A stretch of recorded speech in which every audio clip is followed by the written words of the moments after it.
কথায় আছে যাহা কিছু রটে তা কিছু তো বটে। আচ্ছা, স্পেনের কাছে আর্জেন্টিনার হারটাকে আপনার কাছে কি স্বাভাবিক মনে হয়েছে? কেন জিজ্ঞেস করছি এমন কথা তা জানানোর জন্য কয়েকটি পয়েন্ট তুলে ধরছি, দেখতে থাকুন। প্রথমে স্কালোনির এই বক্তব্যটি শুনুন। দেশে ফেরার পর সাংবাদিকরা জিজ্ঞেস করছিল লিওনেল মেসির সেই ভাইরাল বক্তব্যের নেপথ্যে কি ছিল।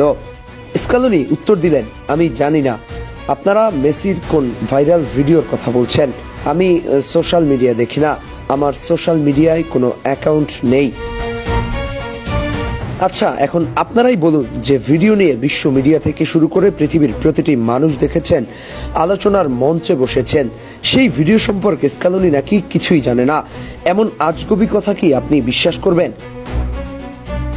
পয়েন্ট নম্বর 2, বিশ্বকাপের ফাইনালের মতো আসরে খেলছেন লিওনেল মেসি, কিন্তু তার পরিবার, স্ত্রী, সন্তানরা স্টেডিয়ামে আসবেন না। এই কথাকে আপনি বিশ্বাস করেন? একটা সাধারণ খেলাতেও যেখানে মেসির পরিবার মেসিকে সমর্থন দিতে স্টেডিয়ামের করিডোরে উপস্থিত থাকেন, সেখানে মেগা ফাইনালের মতো আসরে লাপাত্তা স্ত্রী, রোকজ্জ সহ সন্তানরা। সেদিন কি এমন মহা গুরুত্বপূর্ণ কাজ ছিল তাদের, যার জন্য স্টেডিয়ামে আসেননি? নাকি কোনো অদৃশ্য শক্তি আসতে দেয়নি?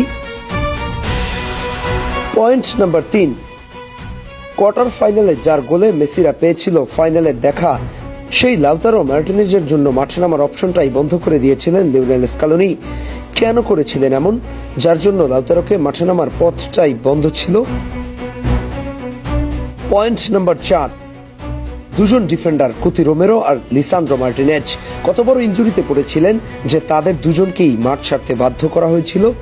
যারা দেশের জন্য ফাটা মাথায় লড়াই চালিয়ে যাওয়ার ইতিহাস তৈরি করতে পারে, তারা সামান্য ইনজুরিতে কেন মাঠ ছাড়লেন, তাও আবার দুজনই? ঘটনার সূত্রপাত ইংল্যান্ড ম্যাচের পর ফকল্যান্ডের ব্যানার হাতে নেয়া। ওই ম্যাচের পরে যারা সেই ব্যানার হাতে নিয়েছিল, শোনা গেছিল তাদের বিরুদ্ধে তদন্ত করবে আমেরিকান একটা অ্যাসোসিয়েশন। কিন্তু এখন যদি জানতে চাই কোথায় গেল সেই তদন্ত?